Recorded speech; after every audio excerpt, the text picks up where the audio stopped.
By 1993, I had been approached by a number of people in the United States military command and intelligence agencies. Some of them were unhappy with me. Estate homage. Too bad. One of them, the head of Army Intelligence, said, "Who the hell do you think you are? Going outside of channels, making contact, and doing this openly. You can't do this." I said, "Yes, I can. And you know what? I'm going to train thousands of people to do it." And they are, all over the world. There's nothing you can do about it. And we're going to collect all the evidence, and we're going to bring it out to the people, and we're going to tell the truth, and we're going to bring out the energy systems that have been withheld, and release the people of the world from the economic slavery of a zero-sum game of fossil fuels. And he looked at me, and he said, "Well," I said, "What are you going to do about it?" And he said, "I guess we'll have to see." Later I learned he was very jealous. Why? ¿Por qué? Because this man was in a black box, a little black box. Aquí, nada, nada. And he was trapped. And you know what's wonderful about all of us? Because I'm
disclosureproject.org and get it. You can get whatever I gave to President Clinton. And you will see that we gave a number of recommendations. And at the end of my meeting with the CIA director, I said, look, here's some recommendations of what the president can do to fix this huge problem. End the secrecy, bring out the technologies, and what have you. And the CIA director, Woolsey, turned to me and he said, how do we disclose that which we don't have access to? It was a terrible moment. Terrible, really. Now, I'm one of the few people living who has had these sort of meetings. And in the aftermath of this meeting, I learned that the president himself had been denied access, as well as his chief of staff and others.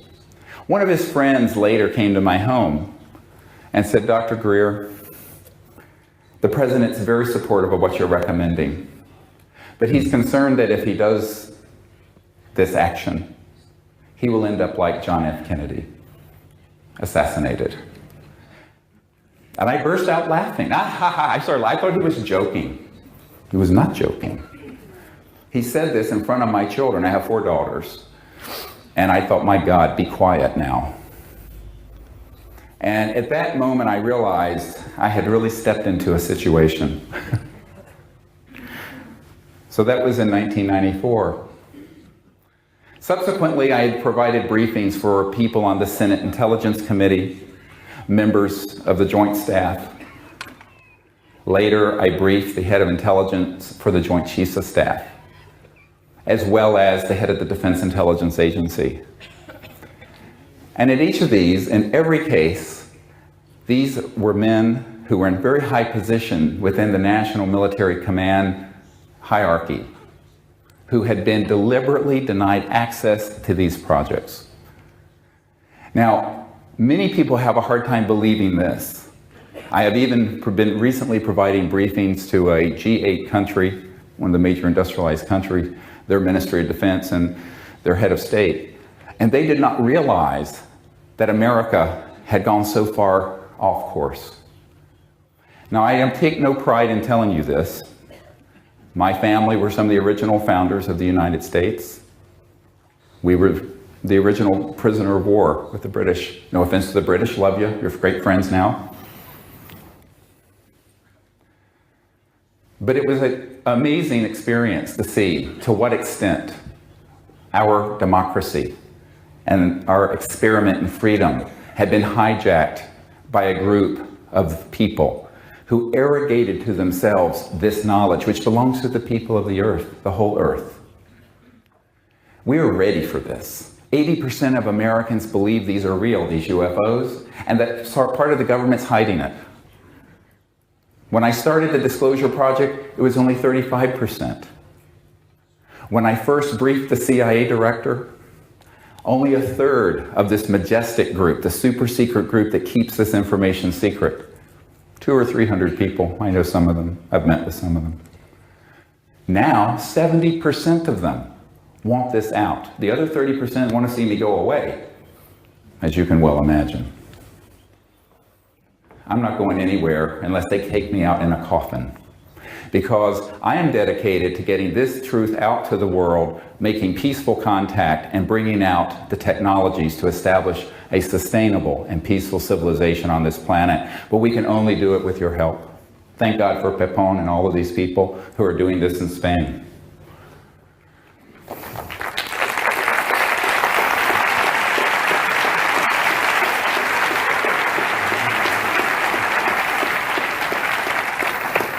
Excuse me for taking my jacket off. It's mucho calor aquí, no? Oy, I'm a bodybuilder. Okay, so loco americano.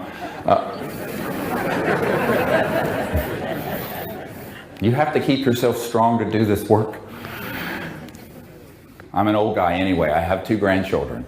So anyway, the point is that I'm making is that over the course of these years, we continued to make contact, and yet we continued to find that the governments of the world were either afraid or, in most cases, completely uninformed in the control of these projects. Now, it is different in Europe than it is in America. And let me explain why. The United States has a black budget, a secret, unacknowledged budget. And the proper term is an unacknowledged special access projects, USAP. These are projects for which there is no constitutional oversight by Congress and no knowledge by the president, completely. At this time, between 100 billion and 200 billion US dollars a year, every year, are going into those projects. That is more than the defense budget of any other country in the world. In other words, America's Department of Defense and intelligence community loses more money than any other country spends. This is nuts. We don't even have health care in America. So the situation has become so out of balance that it has got to be corrected. And this is the situation, how serious it has become. I want you to put up on the screen, if you will, the secret document. And I'm going to explain this to you. This document is from the National Reconnaissance Office, Central Security Service. The National Reconnaissance Office is the top secret spy agency that has satellites, many of whom are trained on tracking extraterrestrial vehicles with advanced weapon systems to destroy them. This is a crime against humanity. This is a restricted special security advisory, blue fire. And here's your distribution list. Look at the second one, Royal Ops. Look at this one, Cosmic Ops. I think Bob Dean may have told you about the cosmic clearance. Here it is in a 1991 document. Now this has not been declassified. I have thousands of these. Don't ask me where I got them, because I'd have to kill you. No, I wouldn't tell you, no, don't worry. Just joking. I hope people have a sense of humor. You better get one. Magi Ops. This is Majestic. Magi Ops, ComSec Ops, and it goes down. And here are some of the code numbers. Now I want you to look at these. Red Flag Military Operating Center, Dart East Military Operating Center, Dart South, Pahut Mesa. That's in Area 51. No one calls it that in the business. Sally Corridor, Groom Lake, Dreamland, Ground Star, Blackjack Team. Blackjack Control is at Edwards Air Force Base in that facility. I know where all these are. I've been to most of them. Roulette Team, Aquatech, Sea Spray. This is near the top of the document that I gave to President Obama and his Secretary of Defense, Bob Gates, and his new CIA director. It is also a document that I had shared with a man, an admiral, who was J2, the head of intelligence for the Joint Chiefs of Staff, Intelligence Directorate, an admiral. And when he found, I'm not going to say which one, but he found through this document that he had never seen and had no access to, an operational program inside his command at the Joint Staff level that he knew nothing about. Now, this is the admiral in charge of intelligence for the Joint Chiefs of Staff of the United States of America. Knew nothing. He called them up. Now, he told me this personally. I took Edgar Mitchell, the astronaut, into this meeting because I was sharing this information with Edgar Mitchell back then, before he came public. And one of these operations was under his command, and he called them up and he said, I am Admiral so-and-so, and I want to be read into this project. Read into means briefed. It's military speak. And you know what happened? The people on the other end of the phone said, yes, Admiral, we know who you are, but we cannot discuss this with you. You do not have a need to know. And he was furious, and he said, God damn it, if I don't have a need to know, who does? I'm the head of intelligence for the Joint Chiefs of Staff. And they said, sir, we cannot discuss this with you any further. Click, cut the line, blocked him. Such are the things I have witnessed. This criminal enterprise that has kept this secret is a threat to the survival of the human race and of the earth.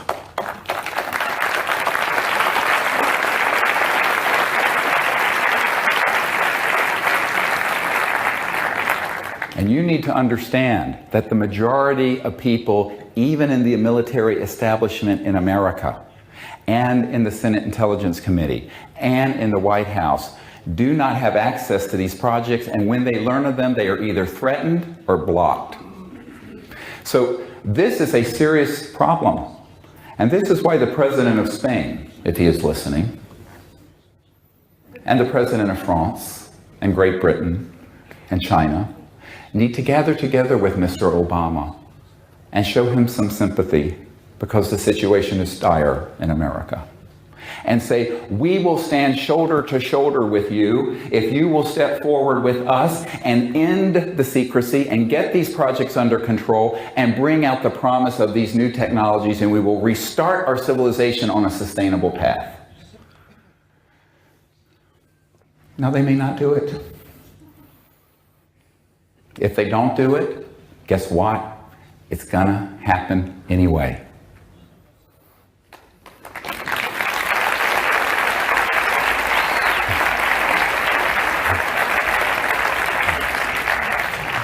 We have reached the final countdown, 5, 4, 3, 2, 1, tilt, of this civilization behaving the way it has. And in its transformation, we're going to see a civilization that will no more resemble today than today resembles 10,000 years ago when there were cavemen. That is how much change is imminent, and it will happen rather quickly. So fasten your seatbelts because we're going on a ride together. The people of the leadership of the world ultimately need our guidance. They need our prayers, but they need our insistence that they lead. The problem is, everyone wants to be first to be second. No one wants to stick their neck out on this. When I put these briefings together, Lawrence Rockefeller hosted the Clintons at his ranch, one of the old Rockefeller guys, and he wanted the truth out, but his brother David Rockefeller, Chase Manhattan Bank, doesn't. And Lawrence was the philosopher of the family. He went to Princeton with McDonald, old man McDonald of McDonnell Douglas Aerospace. And Lawrence really did want to get this fixed, but he got surrounded by people from the CIA that took all of his money and flushed it down the toilet. But when he was hosting the Clintons at his ranch, and he was going through all these materials that we had put together, Hillary Clinton stood up and said, "Stop. We don't want to hear any more. This is too dangerous." And that was the end of that. So by 1998, I had concluded that neither the Congress nor the President nor the United Nations, and I had met with the Boutros-Ghali family, the UN Secretary General, were going to stick their necks out on this. It was too hot to handle. Therefore, we did the Disclosure Project. Thanks to Dr. Bravo and hundreds and hundreds and hundreds of people who helped us do it. And that's why we're here today. It has launched a worldwide push for disclosure. It's even become a branded coined term. But what we're finding is that the Danes are releasing their documents. The French are releasing some of theirs. Even the United Kingdom is. The United States, They can't even find the footage for the landing on the moon.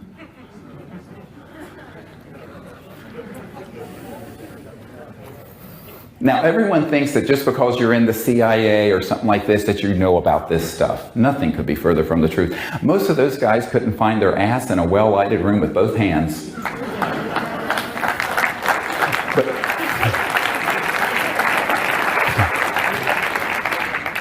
But here's another interesting fact.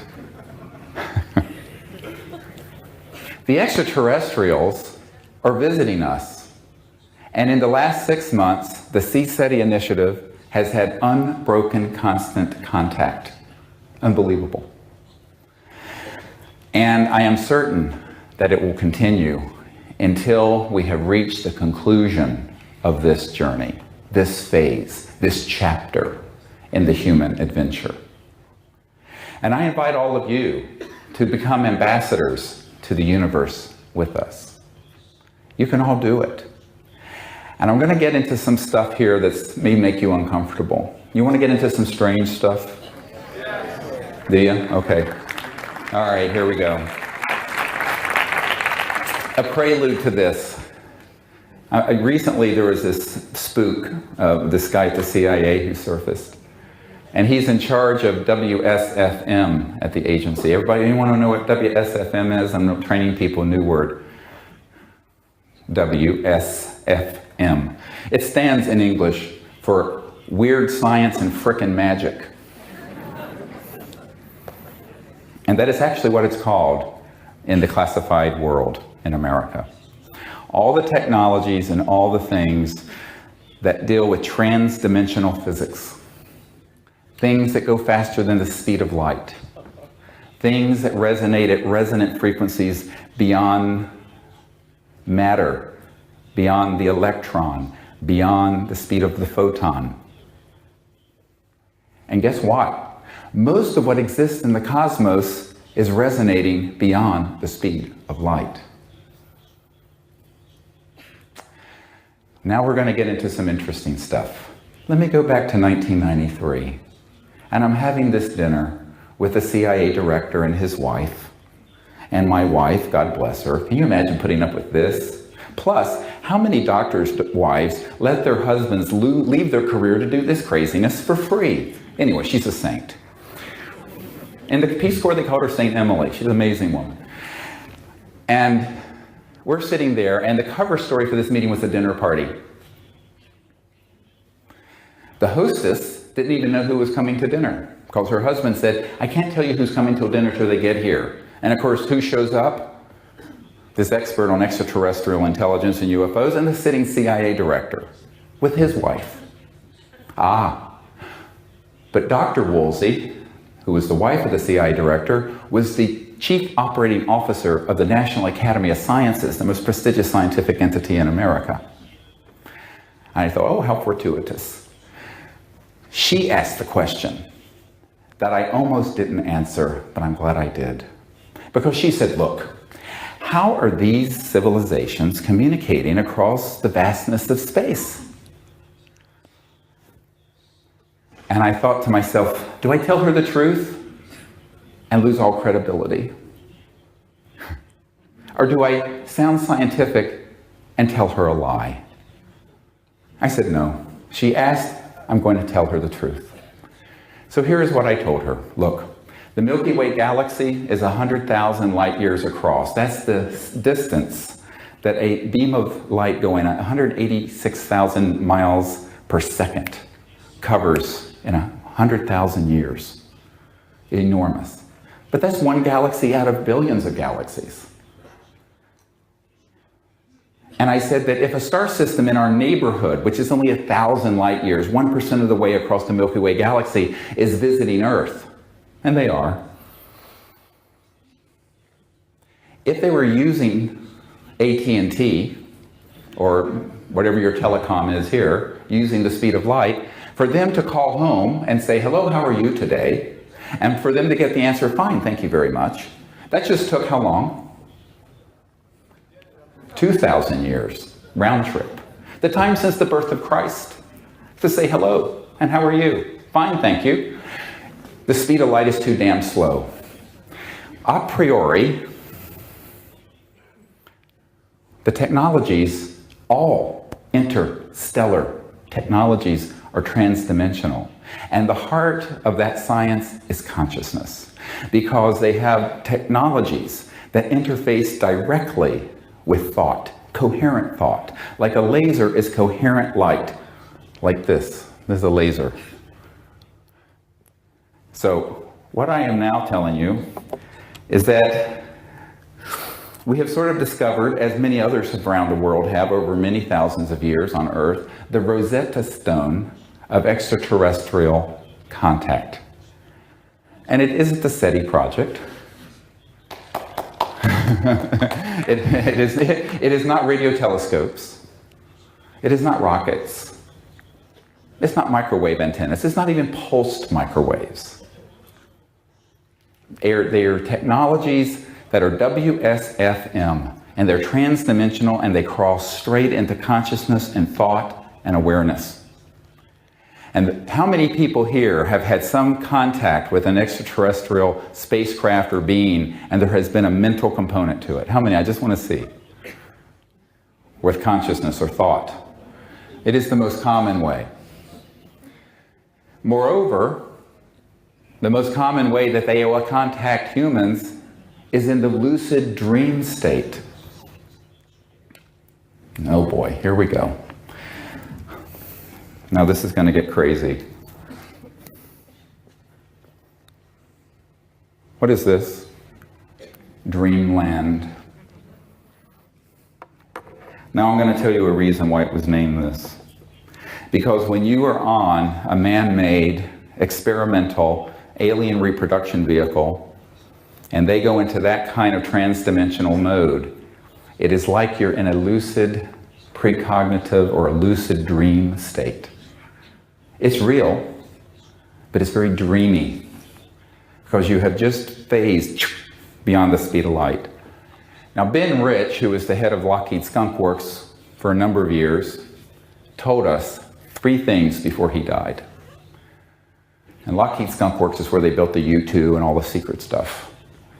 And my uncle's company was Northrop Grumman. And of course, though I knew that. And interestingly, the technologies they have developed are so advanced that he admitted this to us. That number one, there are no private conversations anywhere on Earth. This is the head of Lockheed Skunk Works, Lockheed. Number two, that anything you can imagine, like Star Trek, what have you, has already been done at Lockheed Skunk Works. And number three, we already have the technologies to travel among the stars faster than the speed of light. In fact, we can take ET home. Now, some of the people standing around thought the old man had lost his mind.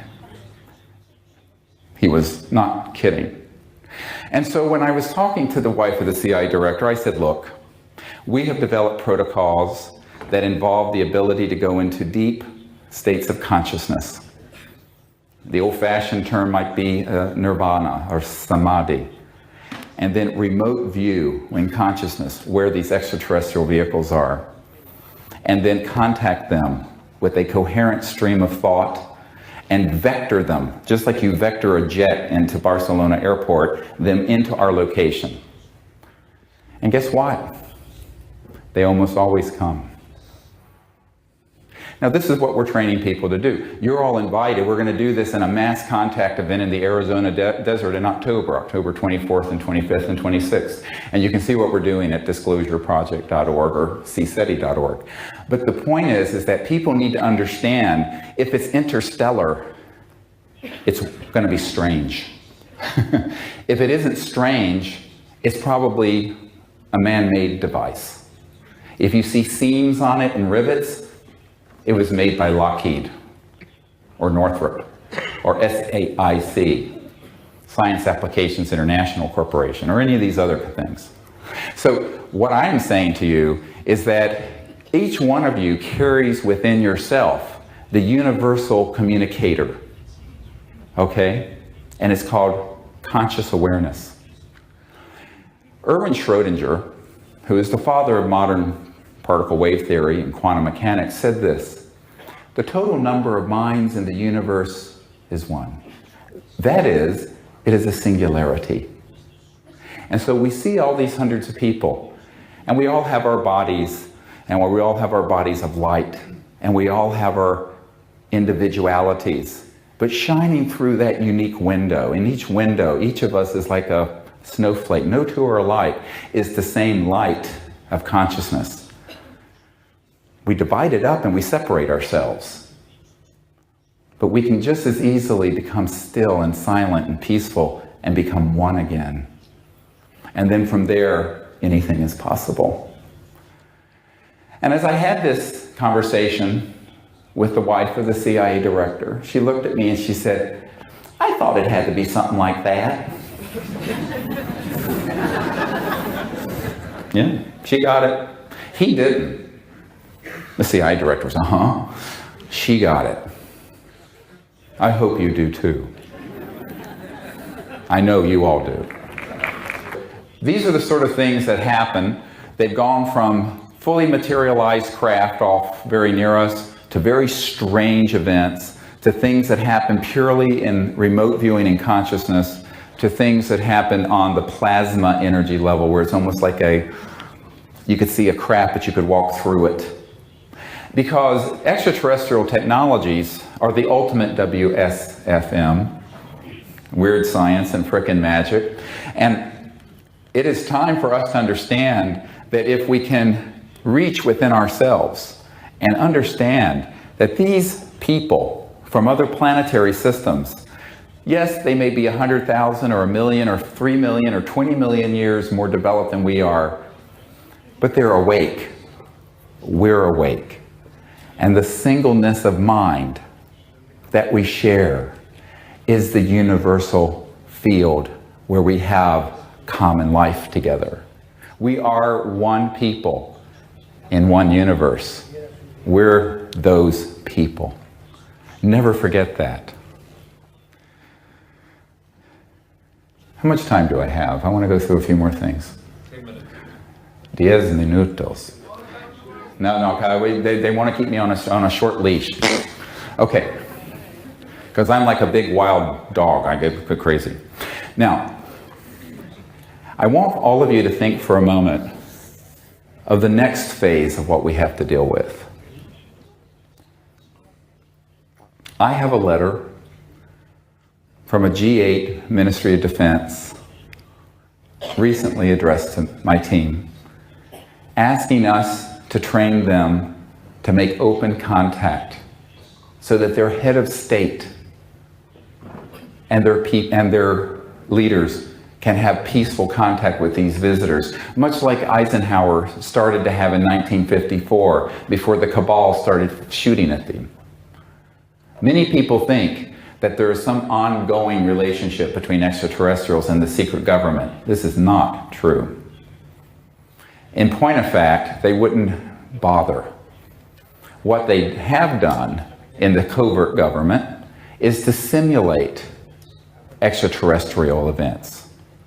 And there is a lot of research on this, and I'm going to say something here that will make many of you angry. But you know what? I got this expression. I have to credit Brian O'Leary for this.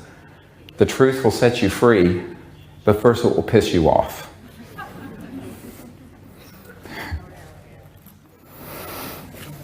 There is a highly classified project, and this is a big part of the information I'm having to provide to the president and to others,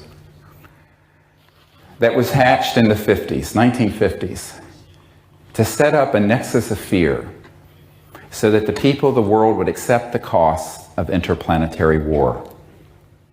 Wernher von Braun himself said this before he died. And I have more than a dozen people who have been inside these covert operations that have been involved with the stagecraft needed to hoax something that would make 9/11 look like a picnic. And they would be using the following: alien reproduction vehicles. These are man-made devices that are anti-gravity that to any casual observer would look like something UFO. We've been making them since the early 60s or late 50s. Absolutely. Before we landed on the moon, we already had those technologies. Number two, psychotronic weapon systems. These are electromagnetic devices that interface with consciousness and can deceive people very easily. And number three, most importantly, programmed life forms. These are PLFs. And these are creatures that look like a gray or a reptilian or what have you, and they're man-made. I know where they're making them. I know the team. I have people who have been on the team who have created them. They are not extraterrestrial.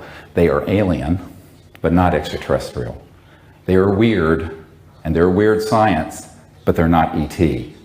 This is the big hoax most people don't know about. And this is the information that I have been most threatened with providing. because they want people to think that there's cowboys and Indians in space, that there are good aliens and bad aliens, and we have to fight the bad ones and have this sort of eschatological solution to the human problem. Don't be deceived again. There is no hostile intent on the part of any actual extraterrestrial civilization, and if there was, you and I would not be breathing the free air of Earth. How do I know this?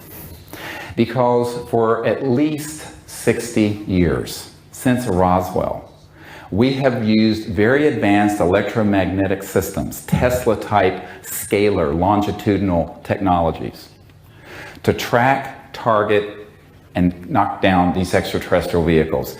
It hasn't been very efficient, thank God, but it's been efficient enough that there's one facility underground in Arizona near Fort Huachuca where there are 9 extraterrestrial vehicles with their bodies that are stored there.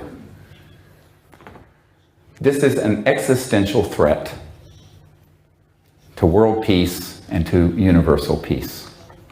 And one of the things we are asking the president to do is to get control of those projects to the extent he can, working with other nations around the world. Because we know where their operating and tracking systems are, and I also know what are on the National Reconnaissance Office satellites that track them. It's called a neutrino light detector, and I won't go into the physics of it. Very sophisticated. Before the spacecraft is even fully materialized, they can track them. Bam. We began putting weapons in space at least by 1965. I know a man who worked with Hughes Aerospace and several other corporations. So for 40 some years, we've had them in space. Before that, we had them on the ground. And I have an FBI memo, and I've given this to the president. And it's from a field agent regarding Roswell to J. Edgar Hoover, who wanted to know what the hell had happened. And he basically said there was a new radar configuration, radar dome. Well, that's code word. Inside that dome wasn't a conventional radar. It was an electromagnetic scalar weapon.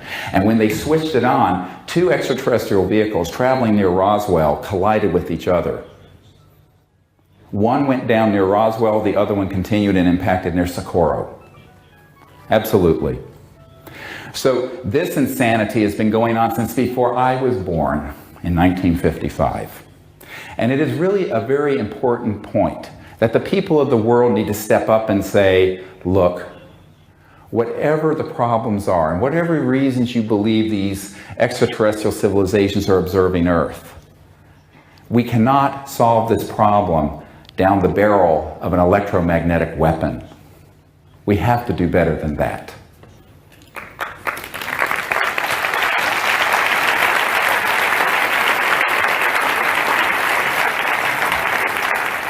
Now, I know I'm bringing up more questions than answers, because what can you do in an hour?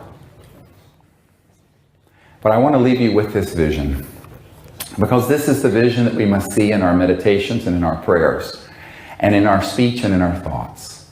And that is a completely transformed planet.